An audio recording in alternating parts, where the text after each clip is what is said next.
When watching these videos, I talk about a hell of a lot of different topics, and I don't really know. My channel's just become me sitting here commenting on a few things and not having very much overlay, backdrop, cool things. Anyway, we're going to talk about something else today. See you soon.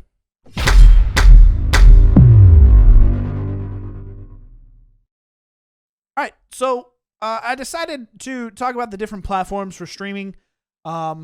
I am a streamer, play video games, and I stream it to the internet. If you didn't know that, catch me live on Twitch. I don't know if I'll have some sort of graphic popping up or something because I hate editing. I'm not very good at it. But anyway, so I'm going to I'm going to give you my thoughts. Analyze is really tough. There's a lot that goes into each one of these platforms, but I'm going to talk about each one of the platforms right quick. I'm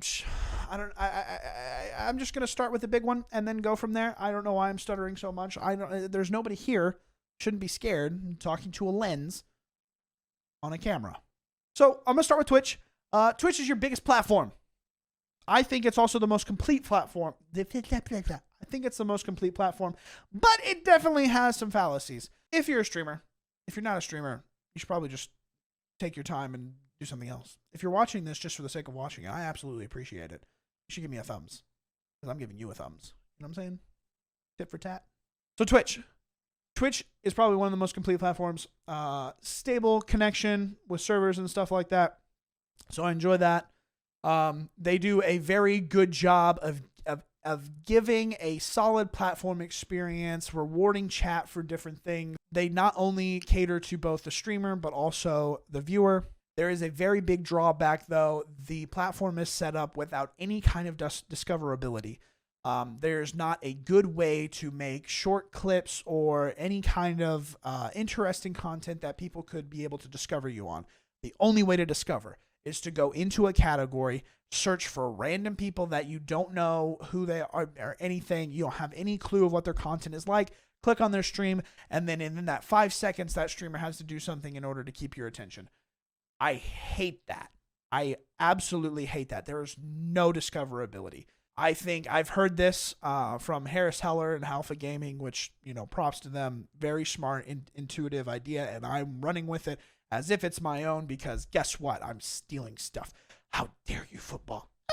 Bad football. I think that it is absolutely essential that Twitch would move into a discovery of their clips. When someone takes a clip, the streamer should be able to put overlays and memes and whatever else onto the clip to make it more interesting and then give a discoverability part to their app. And you just go to the discovery section of the app. Like, let's just say you have a bottom bar that you would just click and just say, hey, I want to look at discovery. When you go to discovery, it will just give you, it's like TikTok, right? It gives you a clip and then you swipe, clip, swipe, clip, swipe. And then you just understand, you have a learning algorithm that understands this person likes this type of content and hates this type of content.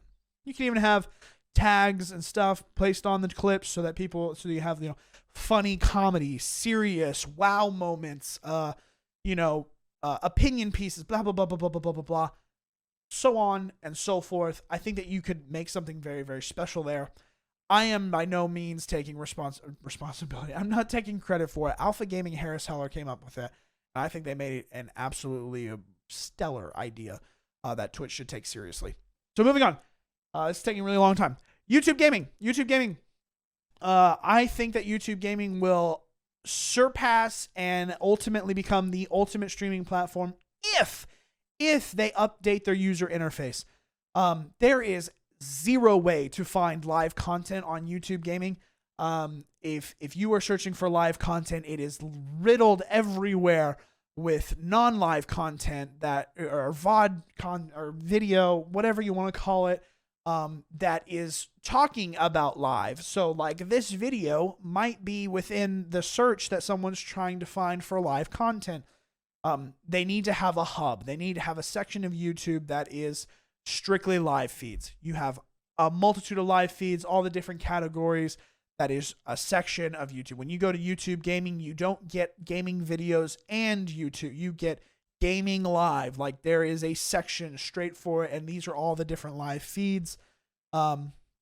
This will both help. I mean, the only way right now to even find it is there's a little red icon next to the name of someone that you're subscribed to.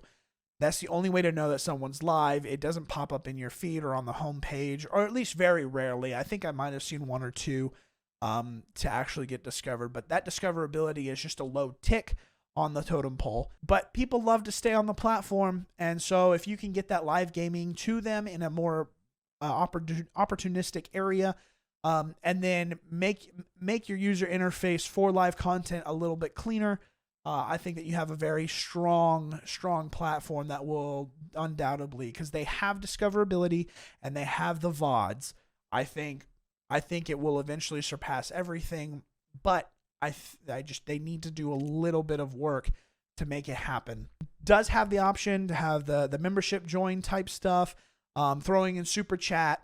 There are some good parts to it. I don't think that there's anything that has like a Twitch culture for the community as far as like an emotes or something that actually, stream to stream, you don't have any sort of your PogChamp or, Feels Bad Man or any of those type of like universally known entities across. I'm not a huge Twitch chatter myself, so I'm not very good at it, but you understand what I'm saying. Someone will come in and just do Kona in front of your face, and then you're just kind of like, oh, okay, like, it all makes sense. Anyway, I don't think that's on YouTube, as far as much as I know. I mean, I am a Twitcher more than anything else.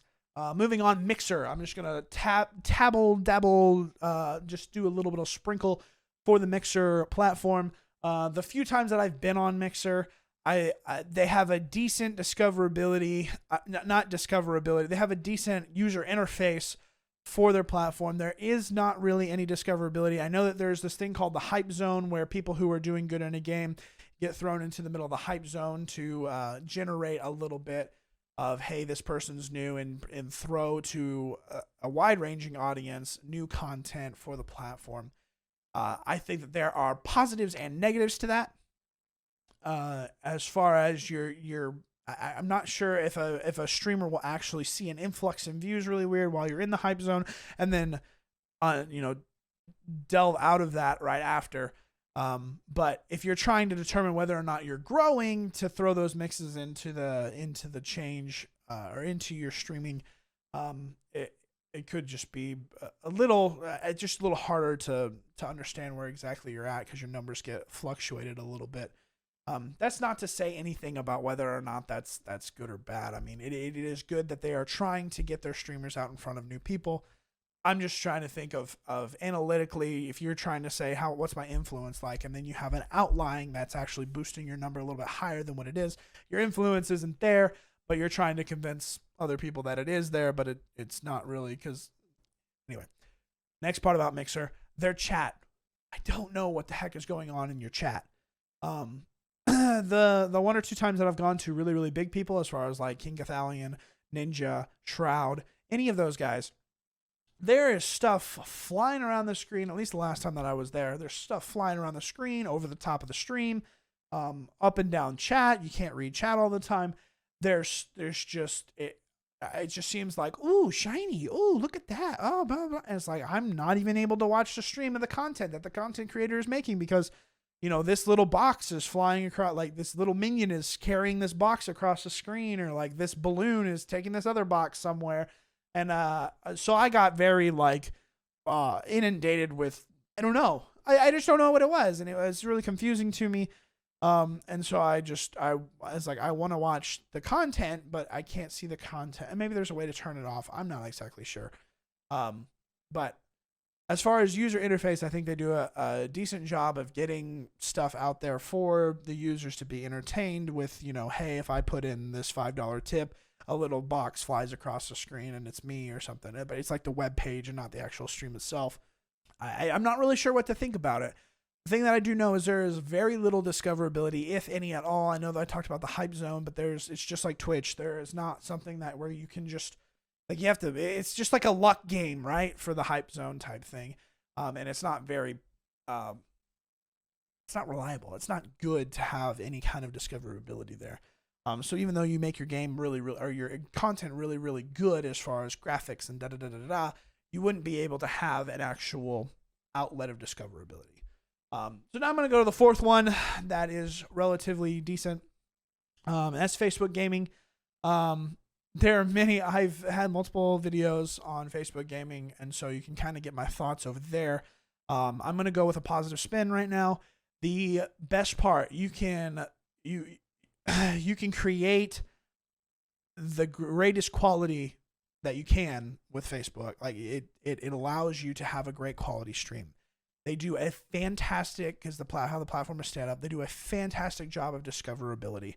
I do believe that there is an actual heightened ability to have your front, like when you first make your page or something new, they will promote it to a lot of people to try and gauge how well you're interacting, how well people interact with your content in order to place you inside of the algorithm. So they give you like a trial period, maybe a month, maybe 2 weeks, maybe a month, something like that, where you are put out in front of people on a regular basis with big draw. And so people will jump from 0 followers to 100, 200 followers very easily because they're being thrown in front of people. I think that's a fantastic thing. And the way that the scrolling works, you're able to just see new content, see new content, see new content. So discoverability is very high. With that being said, because the platform is so discoverable with scrolling content, a lot of the viewers, a lot of the patrons do not have the mindset of watching a stream. They have a mindset of watching a video, a clip, a 3-minute segment. So your influence on actually connecting with people will be very short because they're ready for the new thing. When they go to Facebook and they surf, what they are doing is gaining some contextual evidence on what is going on, determining whether or not they like it, and then scroll. And so it becomes very difficult from my standpoint of knowing where, Twitch stats go. It becomes very difficult that like, I got 20,000 people to look at my stream. Right, but 17,000 of them went scroll. Another 2,000 of them went scroll. How much watch time are you actually getting? How many clicks are you actually getting? What is your engagement actually like? So even though your reach could be super high, the actual video clicks, the actual watch time, it could be super low. So take it with a grain of salt. You did get 20,000 people to watch you, but how many of those 20,000 people decided never to see your post again because they didn't want to see your crap? I don't know. So with anything, no matter, there's no cookie cutter advice on which platform will be the best, which one won't be the best. I have my thoughts. I told you that YouTube gaming could overtake the entire game. That's just me. It's just my opinion. But I will say this: grind. If you are a streamer, grind it out. Make sure that you're there at a designated time. It doesn't have to be every day, but it needs to be consistent, right? So if you do Monday, Wednesday, Friday, you need to be there Wednesdays, Fridays. You need to be there Monday, Wednesday, Friday if you say you're going to be there Monday, Wednesday, Friday, and be consistent with it. It takes a while. It takes a long while. And then once you finally find your base of people that will actually watch you on a regular basis, it becomes a lot more fun. So with all that being said, and after filming all of this, I'm going to go live on Twitch right now. Appreciate you watching all the way to this moment right here. If you want to, you can come over to Twitch and follow up with me. Would love to see you in chat.